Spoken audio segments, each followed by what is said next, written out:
लेकिन इसी 70% vote bank को आप नज़रअंदाज करें।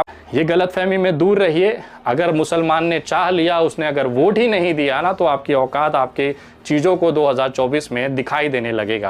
सबसे हाथ जोड़ के निवेदन है कि कृपया इस वीडियो को किसी पार्टी का कार्यकर्ता बनकर मत देखिए। जो संविधान को खत्म किया जा रहा है उसे रोकना है, लोकतंत्र को बचाना है, तो आपको भारत से जुड़ना पड़ेगा। ये आपकी जिम्मेदारी है कि इंडिया अलायंस के अंदर उन तमाम राजनीतिक दलों को आपको लेना पड़ेगा।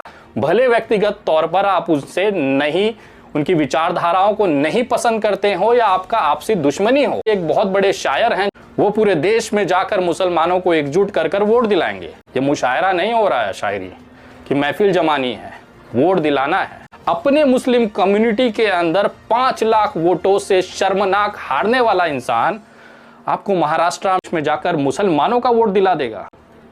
मैं बोला देखो, कुत्ता पालो, बिल्ली पालो, पर यह गलतफहमी मत पालो। लेकिन उनकी इतनी औकात नहीं है कि वो मुसलमानों का वोट दिला सके। इस देश के अंदर अगर आज संविधान की लड़ाई कोई लड़ रहा है, लोकतंत्र की लड़ाई लड़ रहा है, तो प्रमुख तौर पर फ्रंट लाइन पे आकर सिर्फ 2 समाज के लोग लड़ रहे हैं। अगर इसी 2 कम्युनिटी को, इसी 2 समाज को आप बगल कर देंगे तो घंटा का इंडिया जीतेगा। मुसलमानों का क्या? जब बुलडोजर चलता है तो नेता चुप, जब इनके लड़कों को हत्याएं कर दी जाती है तो नेता चुप। आपका जो सबसे बड़ा जो इंडिया अलायंस का वोट बैंक है वो पता है क्या है? वो है 60%, 70% से ज्यादा मुस्लिम। लेकिन इसी 70% वोट बैंक को आप नजरअंदाज करें। आपको पता है कहां जाएगा। ये गलतफहमी में दूर रहिए। अगर मुसलमान ने चाह लिया, उसने अगर वोट ही नहीं दिया ना, तो आपकी औकात आपके चीजों को 2024 में दिखाई देने लगेगा। इसलिए मैं फिर से निवेदन करता हूं कि चाहे MIM के ओवैसी साहब हों, इन तमाम लोगों को आपको इंडिया अलायंस में लेना पड़ेगा।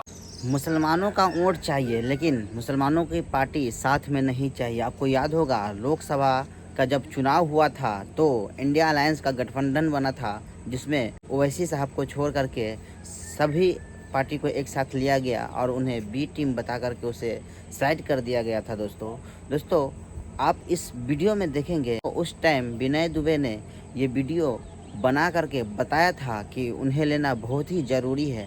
आपके स्क्रीन पे ये वीडियो चला रहा हूँ, सबसे पहले इस वीडियो को देखेंगे, फिर बाद में बताता हूँ कुछ। दुबे मुंबई से सबसे हाथ जोड़ के निवेदन है कि कृपया इस वीडियो को किसी पार्टी का कार्यकर्ता बनकर मत देखिए।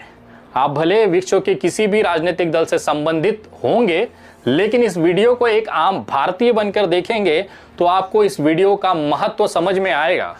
विनय दुबे ने आज तक किसी पार्टी की चाटुकारिता नहीं की है। किसी नेता के अड़ुए सहला के विनय दुबे यहां तक नहीं पहुंचा है। मैं खुले तौर पर डंके की चोट पर अपनी बातें रखता हूं और शायद यही कारण है कि देश के अंदर मुझे इसी तरह के विचार के लिए जाना जाता है। जो भी कहूंगा मुंह पर कहूंगा, डंके की चोट पर कहूंगा, बुरा लगे तो लगे। मुंबई के अंदर अभी कुछ दिन पहले इंडिया गठबंधन का बैठक हुआ। अभी एक राष्ट्रीय पार्टी के राष्ट्रीय प्रवक्ता से मेरी फोन पर बात हो रही थी। मैंने उनसे कहा कि भैया आपको दलितों से और मुसलमानों से क्या दिक्कत है कि आप उनके जो प्रतिनिधित्व हैं, खास तौर पर जब आपकी विचारधारा एक है कि आपको नरेंद्र मोदी, भारतीय जनता पार्टी की सांप्रदायिक ताकतों को रोकना है और उससे भी बढ़कर इस देश को जो संविधान को खत्म किया जा रहा है उसे रोकना है, लोकतंत्र को बचाना है, तो आपको भारत से जुड़ना पड़ेगा। भारत का मतलब केवल राजनीतिक दल नहीं है।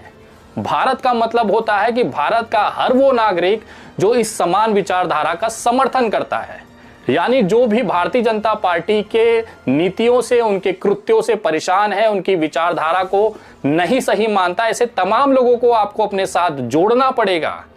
ये आपका चॉइस नहीं है, ये आपकी जिम्मेदारी है कि इंडिया अलायंस के अंदर उन तमाम राजनीतिक दलों को आपको लेना पड़ेगा।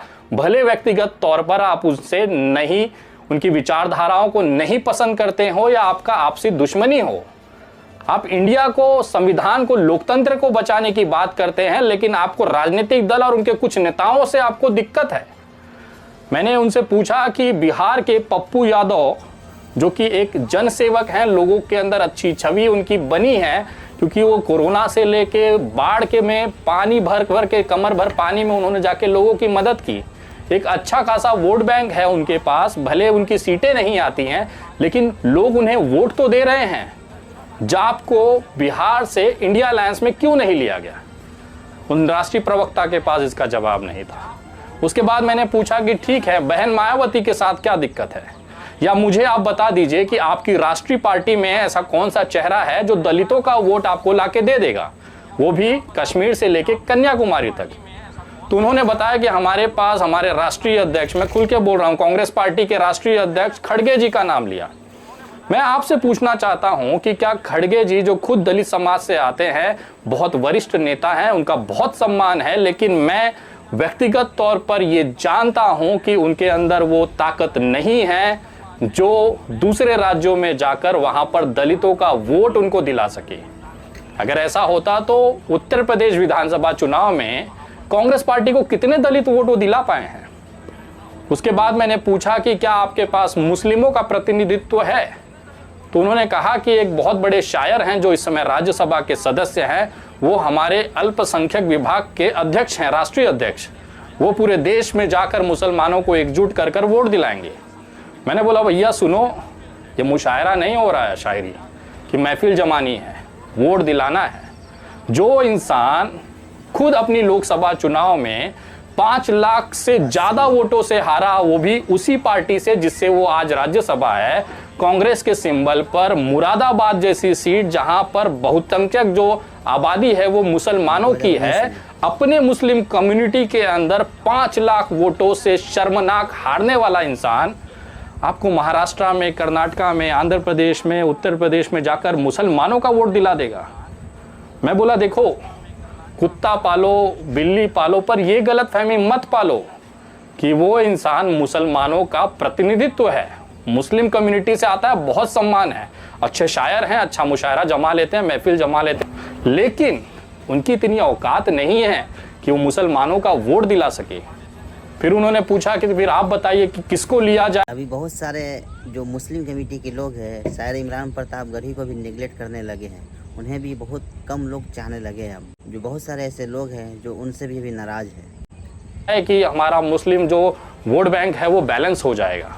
मैंने कहा कि किसी एक नेता के पास मुसलमानों का वोट बैंक नहीं है, लेकिन तमाम छोटे छोटे मुसलमानों के जो रहनुमा हैं या प्रतिनिधित्व करने वाले लोग हैं, उनको आपको एक साथ इंडिया अलायंस में लेना पड़ेगा, ताकि ये जो मुसलमानों के वोट बैंक का जो बिखराव है उसे रोक कर आप उसके अपने लिए, अपने अलायंस के लिए इस्तेमाल कर सकें, और खास तौर पर भारतीय जनता पार्टी की जो सांप्रदायिक नीतियां हैं उसे रोक सकें। इस देश के अंदर अगर आज संविधान की लड़ाई कोई लड़ रहा है, लोकतंत्र की लड़ाई लड़ रहा है, तो प्रमुख तौर पर फ्रंट लाइन पे आकर सिर्फ 2 समाज के लोग लड़ रहे हैं, एक है दलित समाज, दूसरा है मुस्लिम समाज। यही 2 समाज ऐसा है जो लगातार प्रताड़ित किया जा रहा है, इनके रिजर्वेशंस खत्म किए जा रहे हैं, इनके ऊपर अत्याचार किया जा रहा है, इनके घरों पे बुलडोजर चलाए जा रहे हैं। अगर इसी 2 कम्युनिटी को, इसी 2 समाज को आप बगल कर देंगे तो घंटा का इंडिया जीतेगा। मैंने उनसे कहा, या तो आप लोगों की मंशा केवल सत्ता हासिल कर कर राहुल गांधी को प्रधानमंत्री बनाना है, या फिर सही में इंडिया जो कि असली भारत है उसे बचाने के लिए आप लोग लड़ रहे हैं। अगर आपकी लड़ाई असली में भारत को बचाने को होती तो शायद ओवैसी साहब से या बहन मायावती से आपको दिक्कत नहीं होती। उसके बाद उन राष्ट्रीय प्रवक्ता का कहना था कि अरे यार वो तो बीजेपी के बी टीम है। मेरा ये कहना है कि भले वो बीजेपी के लिए काम करे या बीजेपी के साथ काम करे, कोई दिक्कत नहीं है, लेकिन आपके गठबंधन में आने के बाद उनका जो वोट बैंक है वो भी तो आपसे जुड़ेगा। चुनाव में अगर वो आपके साथ, आपके सिंबल पे लड़ेंगे तो वोटों का बिखराव ही नहीं होगा। और किस बीजेपी की बी टीम की बात कर रहे हैं आप? आपके खुद के इंडिया के अलायंस में उद्धव ठाकरे जी बैठते हैं, जो कि 30 सालों तक भारतीय जनता पार्टी के गठबंधन के साथ सरकार बनाए, वहां पर बहुत बड़े पदों पर रहे, बहुत सारे मंत्री। अभी विधानसभा का इलेक्शन होने वाला है महाराष्ट्र में, अभी सारे मुस्लिम एकजुट हो गए हैं, इस बात को ध्यान रखेंगे आप लोग। कराया 300 साल तक महाराष्ट्र का सत्ता उन्होंने सुख भोगा। नीतीश कुमार जो खुद 20 सालों तक भारतीय जनता पार्टी के साथ अलायंस कर कर मुख्यमंत्री बने रहे, ये इंसान आपको चल जाएंगे अलायंस के अंदर। लेकिन जो इंसान मुसलमानों की बात कट्टरता के साथ रखता है, मुसलमानों को लेकर जमीनी स्तर पर लड़ता है, उनके कार्यकर्ता हमेशा से आक्रामक भूमिका में रहते हैं, ऐसे युवाओं को आपको साथ में लेने पे इंडिया अलायंस का क्या नुकसान है? उनका यह कहना था कि हमारे पास समाजवादी और अखिलेश यादव जैसा चेहरा है जो मुसलमानों को एक साथ ले लेगा। फिर मैंने उनसे पूछा कि भैया जब इतना ही बड़े ताकतवर मुसलमान चेहरा है तो अपने घर की खुद की आजमगढ़ की सीट लोकसभा उपचुनाव में कैसे हार गए? वहाँ पे तो मुस्लिम यादव का जो समीकरण है बहुत तगड़ा था। उसके बाद भी दिनेश लाल निरहुआ आपको हरा कर चला जाता है आपके गढ़ में आकर। अगर मुसलमानों का इतना ही आपके ऊपर विश्वास है तो वो कम क्यों होता जा रहा है। मैंने उस माननीय राष्ट्रीय प्रवक्ता को हाथ जोड़कर बड़ी विनम्रता के साथ कहा कि भैया आप बहुत बड़ी गलतफहमी में हो। समाजवादी पार्टी का जो मुसलमान वोट बैंक है ना, वो धीरे धीरे खिसक गया है। वो मुसलमान जो मुलायम सिंह यादव के साथ जुड़े थे ना, वो अखिलेश यादव के साथ उतने कंफर्टेबल नहीं है। जब बात अखिलेश यादव और समाजवादी पार्टी की चल रही थी तो मैंने उन राष्ट्रीय प्रवक्ता को थोड़ा सा आईना दिखा दिया। मैंने उनसे कहा कि कभी उत्तर प्रदेश जाइएगा तो जरा किसी मुसलमान को पकड़ के पूछिएगा कि क्या समाजवादी की पार्टी के साथ है। वो यही कहेगा कि हमारी मजबूरी है, इसके अलावा हम जाएं कहाँ, हमारे पास ऐसा कोई विकल्प ही नहीं है कि हमें दूसरी पार्टियों की तरफ जाना पड़े। अगर हमें सही में अच्छा विकल्प मिलेगा तो हम क्यों नहीं जुड़ेंगे। लेकिन अब वो दौर चला गया, अब मजबूरी नहीं रहा। और रही बात अखिलेश यादव और समाजवादी पार्टी की, तो उस समय वो कहाँ थे जब आजम खान के ऊपर 100 से ज़्यादा मुकदमे डाले गए। ये उस समय कहाँ चले गए थे जब आजम खान के ऊपर जेल डाला था, उनके परिवार के सदस्यों को, उनके बेटे को, उनकी पत्नी को उठा के जेलों में ठूसा गया था। तब ये समाजवादी और आजम खान के साथ रहने वाले जो उनको अपना बताते हैं, ऐसे तमाम लोग गायब हो चुके थे। उसमें माननीय अखिलेश यादव भी थे। उत्तर प्रदेश का मुसलमान ये मानता है कि आजम खान को बहुत पहले जेल से छुड़ाया जा सकता था अगर अखिलेश यादव जी ने उनका साथ दिया होता। लेकिन अखिलेश यादव ने आजम खान का साथ नहीं दिया। शायद यही कारण था कि वो इतने तकलीफ़ों में इतने दिनों तक वो जेल में बंद रहे। आजम खान की आज जो भी न्यायिक जीत है वो केवल आजम खान के प्रयास की है, उनकी व्यक्तिगत लड़ाई की वजह से है। उसमें अखिलेश यादव का योगदान शून्य है। ये बात मेरी नहीं है, ये उत्तर प्रदेश के किसी भी मुसलमान को जाकर आप पूछ लीजिए, उसका यही कहना है।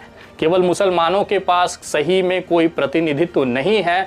उनकी मजबूरी है कि भाजपा को वो वोट नहीं कर सकते, लेकिन इसके बदले उनके सामने जो भी विपक्षी दल होता है उसको ये वोट करते हैं। उनका ये कहना था कि हमारे दिल्ली में अरविंद केजरीवाल है जिनको पूरा मुस्लिम वोट बैंक वोट देता है, मुसलमान पूरा आम आदमी पार्टी को वोट देता है। मैंने भी उनसे यही कहा कि देता है क्योंकि उनके पास विकल्प नहीं है। अगर सही विकल्प उनको मिले तो ये किसी पार्टी को पूछे तक नहीं। अगर इनके अंदर एकजुटता है, अगर मुसलमानों के अंदर एकजुटता आ जाए ना, तो कोई राजनीतिक दल जो कि सेक्युलर विचारधारा रखते हैं कभी टिक नहीं पाएंगे। ये अपने मजबूरी में किसी पार्टी को वोट देते हैं।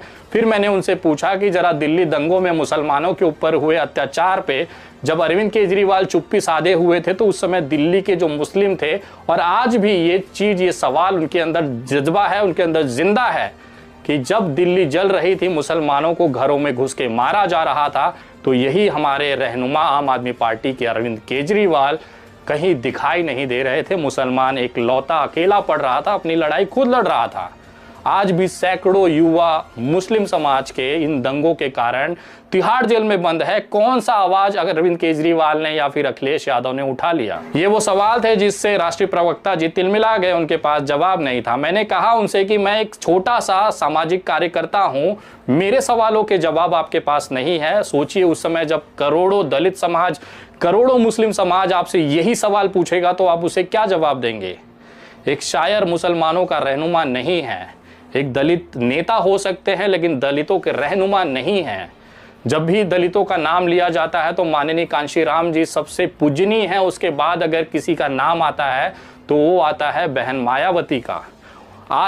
आज भी ये नियम है, दलितों के अंदर ये भावनाएं हैं कि भले चाहे जो स्थिति में रहे, मायावती जी या बसपा जो कहेगी, हाथी के अलावा उनके कोई भी बटन नहीं दबना है। जब ये स्थिति दलितों की आप जान रहे हैं, उसके बावजूद भी राम गोपाल यादव, चाहे लालू प्रसाद यादव, ऐसे तमाम लोग मायावती का बार बार इंसल्ट इसलिए कर रहे हैं कि उनको पता है कि ये वोट बैंक का बिखराव होगा, तभी इंडिया अलायंस को फ़ायदा मिलेगा। तो कृपया अपने जो अलायंस का, जो इंडिया अलायंस का स्लोगन है कि जुड़ेगा भारत, इसको कृपया आप बदल दीजिए, क्योंकि आप भारत जोड़ने के लिए नहीं बैठे हैं। मुझे ऐसा लग रहा है केवल अपने राजनीतिक स्वार्थों को पूरा करने के लिए, सत्ता हासिल करने के लिए आप तमाम लोगों ने ये गठबंधन बनाया है, जिसका खामियाजा आगामी चुनाव में ये देश भुगतेगा। अगर आप सही में इंडिया को बचाना चाहते हैं, भारत को बचाना चाहते हैं, तो आपको पप्पू यादव को भी साथ लेना होगा, आपको मायावती को भी साथ लेना होगा, मुसलमानों के सबसे बड़े चेहरे इस देश के अंदर MIM के ओवैसी साहब को भी आपको साथ में लेना होगा, उत्तर प्रदेश के सबसे युवा क्रांतिकारी नेता चंद्रशेखर आज़ाद रावण को भी आपको साथ में लेना होगा। ये तमाम वो चेहरे हैं जिनके लिए बिना ये इंडिया पूरा ही नहीं होगा। लड़ाई केवल राजनीतिक मत रखिए। देश का हर नागरिक आपकी तरफ उम्मीद बनकर देख रहा है, उम्मीद की नज़रों से देख रहा है कि शायद अब इस तरह की नफरती सोचों को ख़त्म किया जा सकता है। हम जब सारे पार्टी के कार्यकर्ता, सारे पार्टी के लोग जब एक साथ कार्यकर्ता नीचे जमीनी स्तर पर, ये जनता अगर आपके साथ आकर खड़ी होने में कोई दिक्कत महसूस नहीं कर रही है, तो आप लोगों को एक नेता को दूसरे नेता के साथ खड़े होने में क्या दिक्कत है। जाइए ना 10 लोगों का टीम बनाकर मायावती जी के पास कि बहन जी गलती हुई, आपको आना पड़ेगा, हम यहीं बैठेंगे जब तक आप आएंगे नहीं। क्या मायावती जी का दिल इतना छोटा है कि आपके इस आग्रह पर वो नहीं आएंगी? कभी कभी एक कदम आगे बढ़ाने से चीज़ें बदल जाएंगी, भविष्य बदल सकता है। तो वो एक अकड़ अपने अंदर मत रखिए। आपको ओवैसी को लेने में मेरे हिसाब से कोई हिचक नहीं होनी चाहिए। अगर आपका सही में मुद्दा जो है, जो विश्वास है, या आपका सही में जो विज़न है वो भारतीय जनता पार्टी को और 2024 के लोकसभा चुनाव में सांप्रदायिक और नफरती ताकतों को अगर रोकना ही आपका असली मुद्दा है, असली विचारधारा है, तो आपको इन तमाम लोगों को साथ में लेना होगा। आप इस तरह से दलितों को और मुसलमानों को अलग भारत से नहीं कर सकते।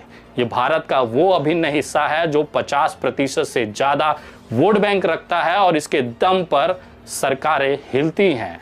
आप इनको केवल इसलिए नाराज कर सकते हैं, इनके केवल इसलिए उनको नज़रअंदाज कर सकते हैं कि इनके पास कोई उचित प्रतिनिधित्व नहीं है। चलिए, दलितों में तो बहन मायावती जी भी हैं, लेकिन मुसलमानों का क्या?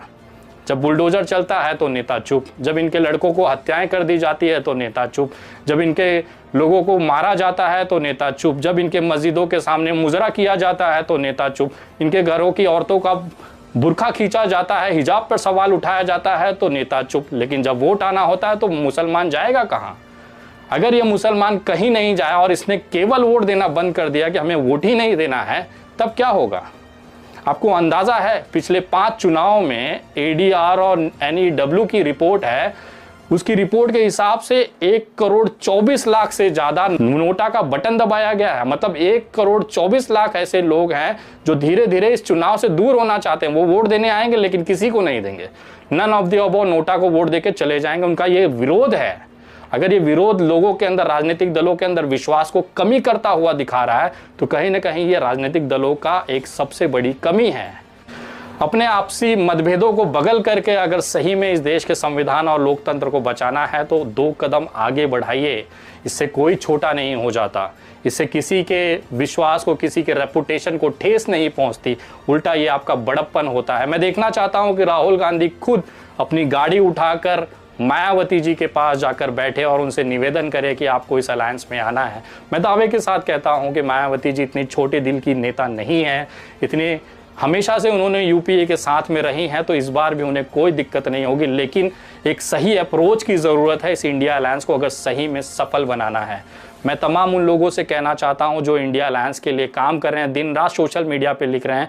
मैं रिजल्ट अगर बता दूं कि अगर इन तमाम लोगों को इंडिया अलायंस के साथ नहीं जोड़ा गया तो आप तमाम लोगों की मेहनत पर एक पानी फिर जाएगा, एक बहुत बड़ी निराशा आपको 2024 के रिजल्ट के समय दिखेगी।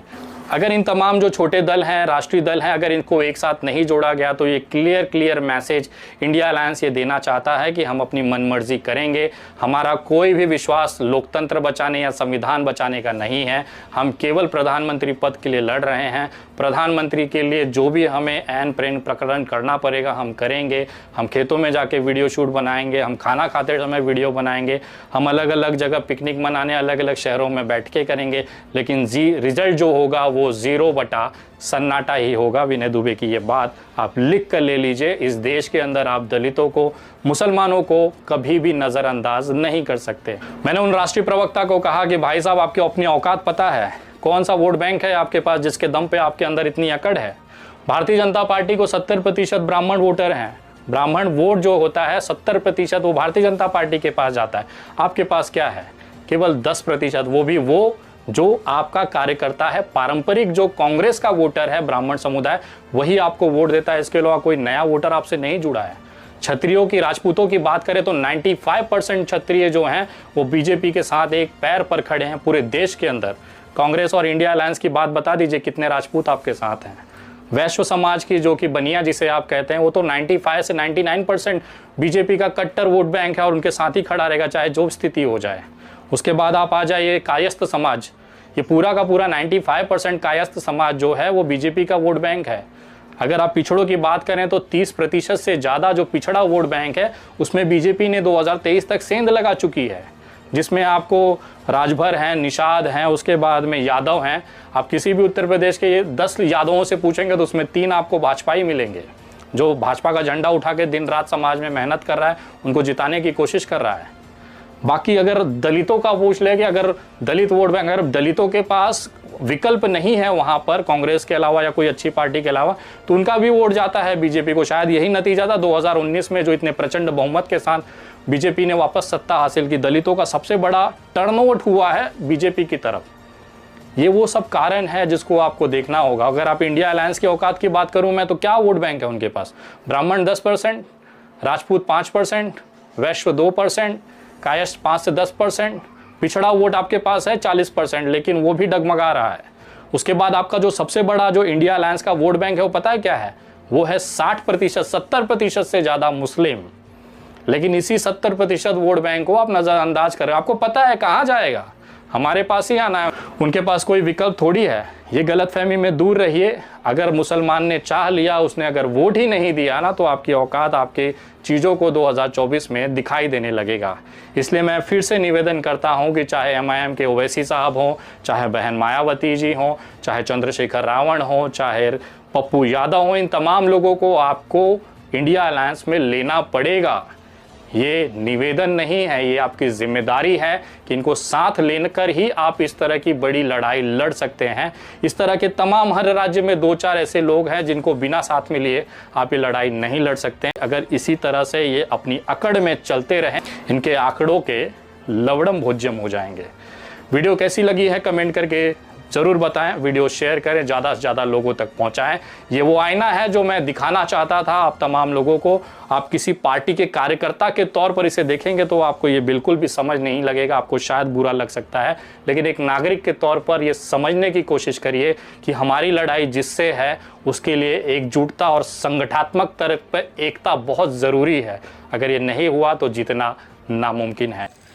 तो सुना दोस्तों, बिल्कुल सही बात है। अगर बीजेपी की सरकार हटाना चाहते हैं तो सबको लेना पड़ेगा साथ में, ओवैसी साहब को भी लेना पड़ेगा, क्योंकि अब मुसलमान बिल्कुल समझ गए हैं कि अगर किसी के साथ में रहने के बाद अगर हम किसी को वोट देते हैं वो हमारा रहनुमा नहीं बनते हैं, हमारा साथ नहीं देते हैं, किसी के सत्ता रहने के बाद भी हमको अकेला ही लड़ना पड़ता है बीजेपी से। जब हमारे नबी पाक सल्लल्लाहु अलैहि वसल्लम के सामने गुस्ताखी हुई तो हमको खुद लड़ना पड़ता है, मुसलमानों को धमकियाँ दिया जाता है तो खुद लड़ना पड़ता है। इसलिए मुसलमान लोग अब होशियार हो गए हैं। ये पूरा ग्राउंड रिपोर्टिंग बता रहा हूँ आपको, ये बिल्कुल रियल बता रहा हूँ आपको।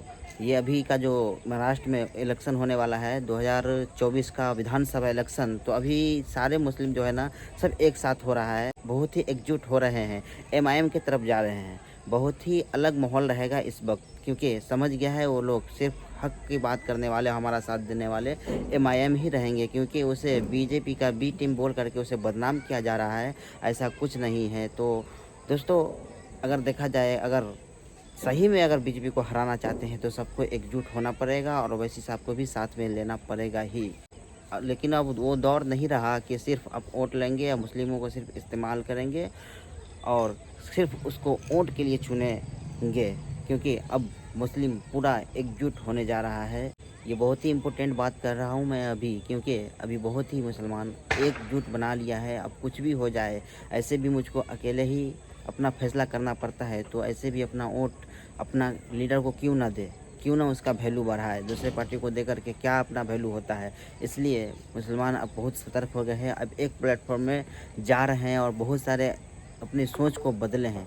तो आप लोग इस वीडियो को देख करके और इस वीडियो में जो सीखा है, जो सुनने को मिला है, कितना बात सही है, कितना गलत है, आप लोग ज़रूर बताएंगे। इस वीडियो में क्या कहा विनय दुबे ने, कितनी अच्छी बातें कही, पूरा निचोड़ करके बताया। आप इस वीडियो में क्या कहना चाहते हैं कमेंट में ज़रूर बताएंगे।